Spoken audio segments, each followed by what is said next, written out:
نحمدہ و نصلی علی رسولہ الکریم۔ عزیزان محترم، میں Muhammad Aslam Dhodhi, chairman liberal party Pakistan, آپ سے مخاطب ہوں اور آپ دیکھ رہے ہیں liberal party Pakistan YouTube channel. عزیزان محترم، آپ کو پتہ ہے کہ اس چینل کے توسط سے آپ کے سامنے لبرل پارٹی پاکستان کا منشور بیان کیا جاتا ہے، اور اسی مقصد کے لیے میں وقتاً فوقتاً آپ کے سامنے اپنے خیالات کا اظہار کرتا رہتا ہوں۔ آج جس موضوع پر میں آپ کے سامنے بول رہا ہوں اس کا عنوان ہے جدلیاتی لبرلزم ایپیسوڈ نمبر 35، یعنی میری کتاب جدلیاتی لبرلزم کا ایپیسوڈ نمبر 35 عزیزان محترم، liberal party Pakistan YouTube channel آپ کا اپنا چینل ہے۔ میں امید کرتا ہوں اور توقع ظاہر کرتا ہوں کہ آپ اس چینل کو سبسکرائب کریں گے، لائک کریں گے، شیئر کریں گے اور بیل آئیکن کو بھی دبا دیں گے تاکہ پارٹی کی طرف سے ملنے والی معلومات اور گزارشات بر وقت آپ کے پاس پہنچیں اور آپ کے دوست احباب اور عزیز و اقارب ان سے مکمل طور پر استفادہ کر سکیں۔ عزیزان محترم، ایپیسوڈ جو پچھلے گزر چکے ہیں ان میں آپ کو یہ بات واضح طور پر سمجھا چکا ہوں کہ مادی مسائل کیا ہیں، ان کو حل کرنے کا طرز فکر کیا ہے اور طریقہ کار کیا ہے۔ اسی طرح سماجی مسائل کیا ہیں، ان کو حل کرنے کا طرز فکر کیا ہے اور طریقہ کار کیا ہے۔ آج میں آپ کو بتا تو پہلے بھی چکا ہوں کہ یہ مادی مسائل اور مادی مسائل جو وہ کن کن ادوار سے ہو کر گزرے۔ مادی مسائل پر 4 ادوار آئے ہیں، 4 ادوار گزرے ہیں۔ اسی طرح سماجی مسائل پر بھی کچھ ادوار گزرے ہیں۔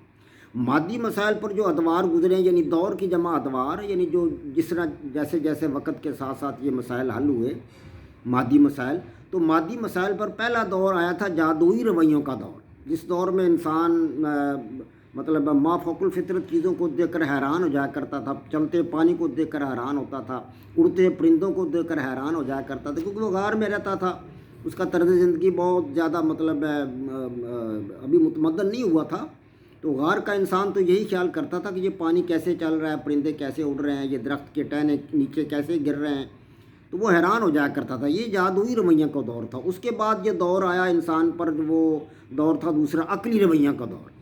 عقلی رویوں میں انسان نے اپنی عقل کے ساتھ سمجھنا شروع کیا، شعور کچھ نہ کچھ جو اس کے اندر تھا دماغ میں اس سے اس نے کام لینا شروع کر دیا۔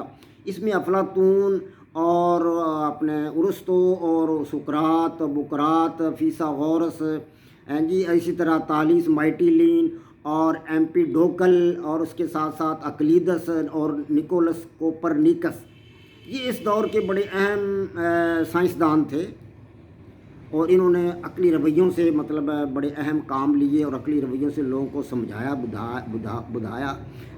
بجھایا کہ کائنات جو ہے وہ کیا ہے، اور کائنات جو ہے اس کے اندر یہ جو مادی چیزیں ان کی حقیقت کیا، ان کی ماہیت کیا، ان کی بناوٹ کیا ہے، وہ کیسے بنی ہیں، اس بارے میں ان لوگوں نے اپنے انسانوں کو آگاہ کیا۔ اس کے بعد تیسرا دور آتا ہے مشاہداتی اور تجرباتی دور۔ اس میں لوگوں نے تجربات کر کے چیزوں کو سمجھنا شروع کر دیا۔ سائنسدان جو تھے انہوں نے اپنا تجربات کر کے عملی طور پر چیزوں کا مشاہدہ کر کے ان پر اپنے تجربات کیے اور عملی طور سے ان کو سمجھنے کی کوشش کی۔ اب ان لوگوں میں سے بڑے لوگ مشہور تھے جنہوں نے یہ کام کیے تجربات کے، یہ بھی سائنسدان بڑے اعلیٰ اور اعلیٰ درجے کے اور اعلیٰ پائے کے سائنسدان تھے۔ ان میں جابر بن حیان تھے۔ مسلمان سائنسدانوں کا ایک بڑا جتھا آتا ہے، اس میں جابر بن حیان، ابو الہیثم اور جناب اسی طرح ابو علی سینا وغیرہ۔ تو اسی طرح فرانسس بیکن، مغربی جو علاقے ہیں یورپ ہے ان میں فرانسس بیکن تھا، رینے ڈیکارتے تھا، اس طرح گلیلی آیا، سر آئزک نیوٹن آیا، اس کے بعد لوئس پاسچر تھا جس نے جرثومیں دریافت کی، اس کے ساتھ انتونی لیرنٹ لاؤزر تھا جو کیمیائی دنیا میں جس نے انقلاب برپا کیا، پانی کی ماہیت بتائی، اس نے آگ کے بارے میں بتایا، آکسیجن اس نے اس کے بارے میں بتایا کہ یہ جلنے میں مدد دیتی ہے۔ تو اس طرح جان ڈالٹن نے مادہ کی اکائی جو تھا ایٹم، اس کو دریافت کر کے بتایا۔ چارلس ڈارون جو تھا اس نے انسان کے بارے میں بتایا کہ انسان جو ہے وہ بندرنما ایک مخلوق سے اس کی اس کا وہ ہوا ہے، بڑھوتری اس کی ہوئی ہے، تو ڈیولپ ہوا ہے وہ۔ تو اس طرح چارلس ڈارون کے ساتھ ساتھ ردرفورڈ نے کیمیا کی دنیا میں انقلاب برپا کیا، نیوکلس کو اس نے سمجھا، اور الیگزینڈر فلیمنگ نے پینسلین جو تھی وہ دریافت کی۔ جراثیم کو مارنے والی دوائی جو ہے پینسلین اس نے دریافت کی، الیگزینڈر فلیمنگ نے، اسی طرح گراہم بیل ٹیلی فون کی ایجاد، اور گلیلمو مارکونی جنہوں نے ریڈیو ایجاد کیا. یہ بڑے اہم لوگ ہیں، بڑے اہم سائنسدان ہیں جنہوں نے بڑے بڑے کارنامے انجام دیے، اور یہ لوگ مشاہداتی اور تجرباتی رویوں کے امین اور ان کے یہ مطلب بنانے والے ہیں، تجرباتی رویوں کو فروغ دینے والے ہیں.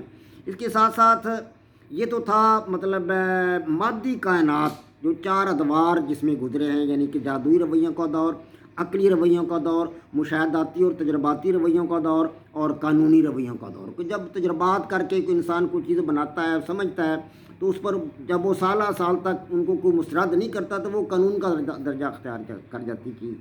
جیسے مادہ فنا نہیں ہوتا، یہ ایک مطلب لا تھا پہلے، مطلب یہ ایک تھیوری تھی پہلے، لیکن آج کل یہ قانون بن چکا ہے، کیونکہ اس کو آج تک کسی نے مسترد نہیں کیا، تو یہ قانون کا درجہ حاصل کر چکا ہے کہ مادہ فنا نہیں ہوتا. مادہ ایٹموں سے مل کر بنا ہے، یہ بھی آج کل ایک قانون ہے. ایٹم کے اندر نیوٹران، پروٹون اور الیکٹران ہوتے ہیں، یہ بھی ایک قانون ہے. تو اس طرح مطلب ہے جب تجربات سال ہر سال کے بعد حقیقت کا روپ اختیار کر جائیں، دھار جائیں، اور ان کو کوئی مسترد نہ کرے تو وہ لا بن جاتا ہے، قانون بن جاتا ہے. تو یہ 4 ادوار میں نے آپ کو بتائے ہیں مادی کائنات کے حوالے سے. اب سماجی کائنات جو ہے اس کے بھی کئی ادوار ہیں. سماجی کائنات کا پہلا دور تو گزرا ہے اخلاقی رویوں کا دور. بے شک غار کا انسان تھا، یا مطلب اس کے بعد جو مطلب اس کے بعد کا انسان تھا، تو اس انسان نے جو تھا وہ اخلاقی رویوں کی ابتدا ہوئی سب سے پہلے انسانوں میں. یعنی کہ وہ ایک دوسرے کی مدد کرنا سیکھا، انہوں نے ایک دوسرے سے چیزیں مانگنے کا عمل سیکھا، ان کو دینے کا عمل سیکھا، ان سے محبت اور مروت کرنے کا عمل سیکھا، اور ان کے لیے قربانی کرنے کا جذبہ ان کے اندر پیدا ہوا. یہ ساری کی ساری چیزیں اخلاقیات میں آتی ہیں. تو میں نے آپ کو کل پچھلے یعنی کہ ایپیسوڈ جو ہے ایپیسوڈ نمبر 34 میں یہ آپ کو بتایا تھا کہ عورت مرد کے جنسی اختلاط کے بغیر نسل انسانی کی بقا ممکن نہیں. یہ قانون ہے اخلاقی، یہ اپنا سماجی قانون ہے. تو اس طرح کے قوانین جو تھے وہ دریافت کیے، جو تھے مسلح قسم کے لوگ، ریفارمر قسم کے لوگ جو تھے، میں نے کل اس کی تفصیل آپ کو بتائی تھی. تو یہ قوانین اخلاقی نوعیت کے ہیں، یعنی اخلاقی رویے سب سے پہلے وجود میں ہے. تو یہ قانون جو ہے ایک اخلاقی قانون ہے. تو اس قانون سے یعنی جب ایک قانون کوئی ریفارمر یا کوئی مطلب مسلح یا کوئی اور نیک آدمی یا کوئی اور ماہر آدمی یا سمجھدار یا مطلب بڑا ذہین و فطین آدمی کو ایک قانون دریافت کر لیتا تھا اخلاقی نوعیت کا، تو اس سے پھر بہت سارے وہ اصول و ضوابط جو تھے وہ نکالتا تھا، بہت سے رسول اس سے وضع ہوتے تھے. مثال کے طور پر یہ ہمارا ایک اخلاقی قانون ہے کہ عورت اور مرد کے جنسی اختلاط کے بغیر نسل انسانی کی بقا ممکن نہیں. تو یہ قانون ہے. اب اس قانون سے بہت سارے مطلب مزید اصول وضع ہوں گے، اور مزید جو ہے وہ ضابطے جو ہیں وہ اس سے نکلیں گے. تو اب انہوں نے کیا مطلب اس دور کے لوگوں نے کیا ضابطے نکالے، کیا اصول نکالے اس قانون سے. اس قانون سے پہلا تو انہوں نے یہ نکالا کہ عورت اور مرد کے درمیان جو جنسی اختلاط ہے وہ کسی مطلب ترتیب اور تنظیم کے تحت ہونا چاہیے. یہ ایک اصول وضع کیا انہوں نے. قانون تو یہی ہے نا کہ عورت اور مرد کے جنسی اختلاط کے بغیر انسانی نسل کی بقا ممکن نہیں. یہ ایک مطلب قانون ہے. اب اس قانون سے جو اصول وضع ہو رہے ہیں، وہ پہلا اصول یہ وضع کیا ان لوگوں نے کہ سوچے بچار کے بعد، کئی صدیوں کے بعد یہ وضع ہوا ہوگا، وہ یہ تو نہیں کہ فوراً ہی کسی نے وضع کر لیا. یعنی ایسا ایسا وقت گزرتا گیا تو پھر ان کے ذہن میں یہ بات آتی گئی کہ یہ عورت اور مرد کے درمیان جو جنسی اختلاط ہے یہ کسی ترتیب اور کسی تنظیم کے تحت ہونا چاہیے. یہ خیال ان کے ذہن میں ابھرا. تو پھر انہوں نے اس کے اندر ایک ترتیب پیدا کی، ایک تنظیم پیدا کی، اور پھر اگلے سٹیپ پر انہوں نے یہ سوچا، ان مسلح قسم کے لوگوں نے، ریفارمرز نے، یا مطلب اچھے لوگوں نے، یا قابل کار یا ذہین و فطین لوگوں نے دوسرا سٹیپ کیا سوچا کہ ایک خاص عورت اور ایک خاص مرد کو ان کے درمیان ایک جنسی بندھن جو ہے وہ پیدا کر دینا چاہیے، ایک خاص عورت اور ایک خاص مرد کے درمیان.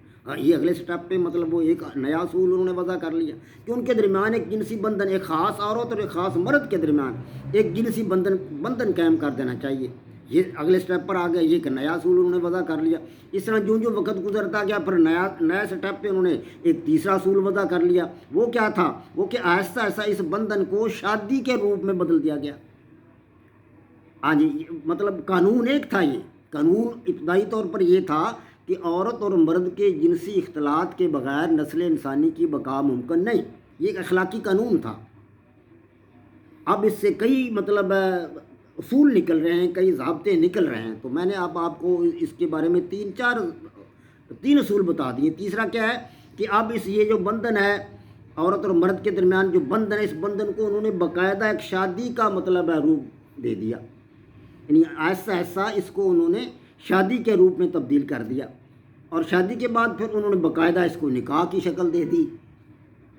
اب اس ایک قانون تھا، اور اس ایک قانون سے کتنے اصول اور ضابطے نکل رہے ہیں۔ تو اب یہ 4 اس میں سے اصول وضع ہو گئے، 3 اصول وضع ہو گیا، اب چوتھا اصول اور وضع ہو جاتا ہے کہ میاں بیوی کے درمیان باہم محبت بھی ہونی چاہیے، یہ نیا اصول وضع ہو گیا۔ اگر محبت ہوگی تو نسل انسانی کی بقا ممکن ہے، اگر ان کے درمیان محبت نہیں ہوگی، تو ان کے درمیان دوری پیدا ہوگی، تو پھر تو بچے پیدا نہیں ہوں گے۔ تو یہ 4 اس سے اور بھی اصول پیدا ہوں گے، یہ اور بھی اصول اس سے بنائے ان ذہین لوگوں نے، 3 لوگوں نے۔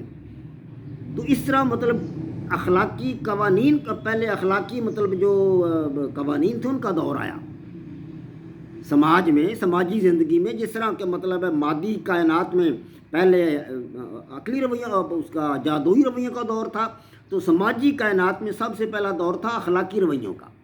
اخلاقی رویے وجود میں آئے، اخلاقی قوانین وضع ہوئے، پھر ان سے اصول اور ضابطے وضع ہوتے گئے۔ تو اخلاقی جو تھے یہ رویے جب یہ وجود میں آئے، تو اس کے بعد کون سے رویے وجود میں آئے وہ میں آپ کو انشاءاللہ آئندہ بتاؤں گا، کیونکہ یہ ہماری جو سماجی کائنات ہے یہ بھی کئی ادوار پر مشتمل ہے۔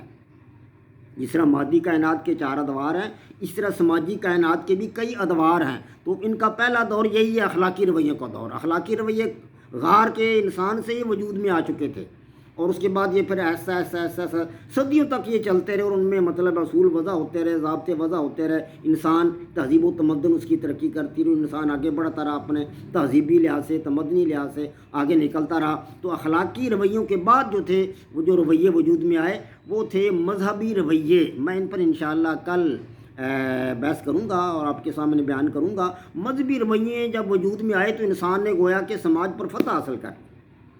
جس طرح جب سائنس وجود میں آئی تو انسان نے مادی کائنات پر فتح حاصل کر لی۔ اس چیپٹر کا نام ہی یہی ہے کہ مادی کائنات پر انسان کی فتح۔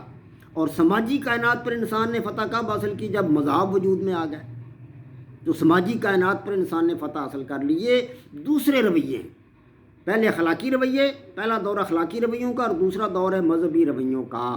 تو انشاءاللہ مذہبی رویوں کے دور پر میں آپ کے سامنے کل بیان کروں گا، جس سے انسان نے اپنے اخلاقی جو سماجی کائنات اس پر انسان نے فتح حاصل کر لی مذہبی رویوں کی بدولت۔ وما علینا الا البلاغ۔ پاک فوج زندہ باد، پاکستان پائندہ باد۔